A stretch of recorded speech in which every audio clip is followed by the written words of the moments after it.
Breaking news that we have been covering here at News 3 for you. Well, some people in southern Nevada felt a little shaking, depending on where you were. Maybe you didn't. That's because a 6.4 magnitude earthquake struck in the Searles Valley. So what you're looking at right now is video out of southern Nevada. Some of the video that's been sent in to us, in particular 215 and Jones, where they said they felt a little shaking. Also here near our station, near the 95 and Las Vegas Boulevard, there was a little shaking. But let's just kind of back up a little bit and tell you where this happened. It was 10:30 in the morning, give or take, in the Searles Valley. That's about 100 miles southwest of Las Vegas. It's kind of a remote area, so there aren't a lot of people there, but people in the area of Ridgecrest, which you've been doing a little research on, Michelle, they definitely felt something. And before I get to that, I'm sorry, Michelle, just say really quickly, Pahrump and Mesquite in Nye County said they felt a little something Well, too. yeah, because they're closer to the epicenter than we are here in Clark County. So Searles Valley, just to put it into perspective, I would say it's probably closer to Bakersfield, California than it is Los Angeles. So when you hear that there was an earthquake in Los Angeles, really it was more like central, southwest, desert area of California. So we are going to go over to Kelly now just to talk a little bit about this. You have a map to kind of get people situated. And yes, for those people in Ridgecrest, it was very, very strong and they are experiencing damage and other and how many people did you say? About 28,880 people live in Ridgecrest. So it's actually a little bit bigger than Boulder City, to put that into perspective as far as the size of the population of the city. This is exactly where it was located. So the center of this red dot, that's the Searles Valley area. Ridgecrest is a little bit further to the west. So you see they're almost directly north of Barstow. So that helps to put things in perspective. West of Death Valley, it's about 120 miles southwest of the center of Las Vegas. So yes, Pahrump, you were closer. You would definitely feel it a little bit better. So would Sandy Valley, more so than Las Vegas. Mesquite, you're going to feel a little bit less as far as this current earthquake. Well, obviously going to be talking more about it, and I guess you guys have some interesting stories that we've been hearing too. Yeah, well, we know that down in Southern California or certain parts, I know San Bernardino saying they are experiencing rock slides in the area. So it really depends on where you were. And that's the situation here in Las Vegas and surrounding areas. It really depends on where you were and what you were doing. Our Denise Rosh is standing outside live on the streets of Las Vegas. I know you felt it here in the station with a lot of people, Denise. Definitely felt it in the newsroom today. My office, everything in there started shaking, and it was pretty obvious very quickly what it was. And as many of you know, Nevada is the third most seismologically active state in the country behind California and Alaska. In fact, right where I'm standing right here, this is Bonanza Hill. This is one of our hundreds of faults around the state of Nevada. They are all over the state, southern, northern, everywhere. But as for today's quake in California, I spoke with Dr. Annie Kell. She's with the Nevada Seismological Lab up in Reno. And she says where this quake happened is particularly troublesome for Las Vegas because those active fault lines there have the potential to break away a 7.8 quake that could be felt obviously here in the Las Vegas Valley. Wasn't that big today, but she says that is always something that they're watching, the Death Valley region, as far as how it would impact Las Vegas. Now, I could also tell you, the last major earthquake in Nevada that we had was in 2008 up in Wells.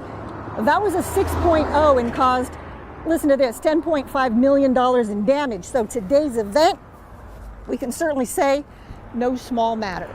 Reporting live on Bonanza Hill, I'm Denise Rosh for News 3. Let's go back to you guys in the studio. Wow, Denise, a lot of interesting information about earthquakes related to Nevada. And where that fault line is, too. I didn't even know where that was. That's really interesting. And if you were here in the recent years, you probably remember we had like a 4.3 earthquake a few years back. I think it was 2015. It was 2015. A lot of people felt that one out in Lincoln County. So thankfully, no damage from that one, no damage here in town. But you know, it is the 4th of July, and there are people out and about doing stuff all day long. And our Kendall Kim was out at the parade when this happened.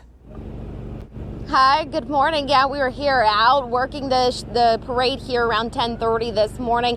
We did not feel it. I did not feel it. My photographer, we were inside the news truck getting in and out, speaking to people who were coming to and from the parade. We did have a photographer who was on the parade route. He did not feel it after we got word, hearing from family members, colleagues, friends, that an earthquake had been felt throughout the Las Vegas Valley. I did get out the truck and spoke to dozens of people that were leaving the parade, and I have not yet found one here in Summerlin who felt the earthquake. It might have been all the moving and shaking that we were really distracted with when it came to the parade. Now, the U.S. Geological Survey did report that quake near the Cerros Valley in San Bernardino did hit around 10:30 this morning. It is once again around 130 miles west of Las Vegas. The initial reports that came in initially said that the magnitude was 6.6. Things have been downgraded. 6.4 once again being felt in California. Now, when it comes to the area here, we have reached out to the Nye County Sheriff's Office. They have not received any reports of any damage. I was listening into a live stream coming in from California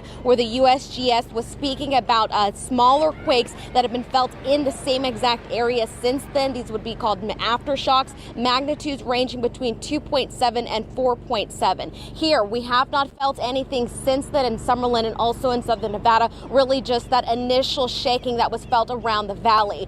My first word had actually come from my husband. He was at work today, working not too far away from the airport. He is who texted me first, asking me if I felt the earthquake, saying that his building had been moving back and forth, not really violent shaking. Both of us are from Southern California, so we have experienced many earthquakes growing up in that region. I actually thought he was joking at first because I didn't feel a thing. Once again, I was inside our news truck, a big live van, at the time around 10:30 this morning, did not feel it. But as you could see, business though as usual out here in Summerlin, really things nice and calm, people enjoying their 4th of July, and as you could see, the earth was moving and shaking along with the fireworks we're expecting overhead tonight. For now, though, that is the latest reporting live in Summerlin this afternoon. Kendall Kim, News 3. I mean, that's just the nature of news. You start on a 4th of July parade and then you end up covering an earthquake. In fact, Kendall's tweets was one of the first ones I saw, and she said that she thought it was a joke when her husband had initially tweeted her about the earthquake. And Michelle, we were listening to Lucy Jones, a renowned seismologist on CNN, kind of summarizing the earthquake. And she did a good job of not overstating what was happening, but really zeroing in on the area Ridgecrest that was really feeling the brunt of this. Let's take a listen. We don't know for certain that it's on it. We will want our field geologists to be out there and looking for surface rupture. This is a large enough earthquake that it probably did break through to the surface of the earth, meaning one side of the earth is going to have been moved sideways compared to the other one. It is a strike slip fault, which means that the ground motion was horizontal. But we can't confirm that until we actually get geologists on the ground to see what happened there. This is an isolated enough location that that's going to have greatly reduced the damage. At 6.4, this is the largest earthquake recorded in Southern California since 1999. Magnitude 7.1 hectomine earthquake happened 20 years ago. Okay, well, that was Lucy Jones, a seismologist, kind of giving you perspective on how the earthquake was moving. Again, for those of you who just tuned in, there was a 6.4 magnitude earthquake that hit in the Cerros Valley, about 100 miles southwest of Las Vegas. And here in Las Vegas, a few people did feel a little shaking going on. So we'll continue to follow that on air and online, news3lv.com. All right, let's talk about some other news that we're following today. Hey, it's the 4th of July, and that means fireworks. Well, the Nevada Highway Patrol isn't playing any games. They are cracking down on the illegal ones. Troopers are patrolling State Route 160 and cited 15 drivers for having dangerous fireworks. They seized about $5,000 worth in those stops. The fireworks are being handed over to the Clark County Fire Department so they can be safely disposed of. And a reminder, if you see a firework shooting into the sky or hear a blast in your neighborhood, those are all illegal. And you can report them on the I Spy Fireworks website. You'll find a link on our website, news3lv.com. And we want to see how you're celebrating this Independence Day, so please send us pictures. We'd love to see the pictures and the video and whatever you got. Even if you got something during the earthquake, we'd love to see it. Just head to our website, click on Chime In. That's a tab. You never know, could end up on the air. And while you're there, be sure to check out all of the local events happening around town today as well, because there's a lot of stuff going on for the 4th of July. Yeah, that's right. Okay, a massive fire with fireworks goes off, exploding in South Carolina. Oh boy, look at that. Coming up, what firefighters are saying about how this whole thing played out and whether anyone was hurt coming up. Plus, it's going to be a great pool day out there for us. We're going to talk about these below normal temperatures and whether or not they're going to last through the whole weekend. That is coming up. And we can continue to follow the breaking news about the 6.4 magnitude earthquake in the Searles Valley, a very remote part of the California desert, about 100 miles southwest from here. We lost the picture, but we'll continue to bring you updates as they come into us.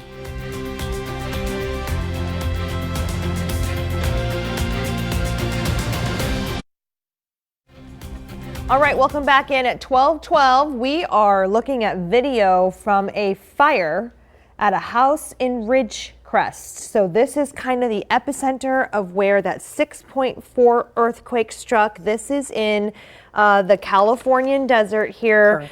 And this is unfortunately some of the damage that we're seeing. So according to the Kern County Fire, resources working nearly 24 incidents ranging from medical assistance to structure fires in and around the city of Ridgecrest. Urban search and rescue teams are en route, so you saw that there from the video.